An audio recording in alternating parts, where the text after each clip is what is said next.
Welcome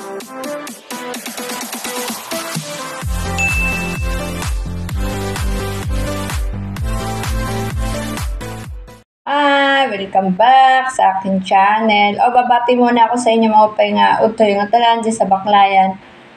Itong aming pagkain for today's Sunday. Bumili pala ako ng pa at saka ulo. First time kong hinalo yung ulo sa paa. Inadubo ko guys. Ayan. Yan ang aming pagkain ngayon. Try ko lang kung kakainin ng mga anakes ko. Tsaka naggulay pala ako. Ayan. Ayan. Yung paborito nilang gulay. Ayan. Kalabasa, ano pa ba yan? Nilagyan ko pala ng ampalaya at saka okra. Ayan. Ito guys, yung bigay ni Ramye, meron pa kami yan. Tsaka yung ni Shelo tinitinda. Ito naman yung prutas. Nakabili pala ako ng suman. Bumili ako ng suman. Ito piniprito. Tsaka yung suman na, ano ba to? Malagkit. Ayan guys, saging.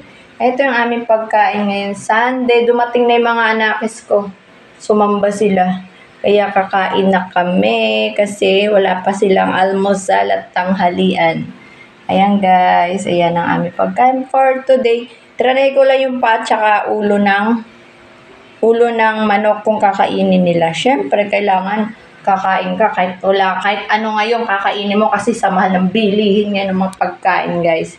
Paano guys, papaalam na ako sa inyo. Kakain na kami kasi nung oras na 11:15 na almusal at tanghalian. Bye!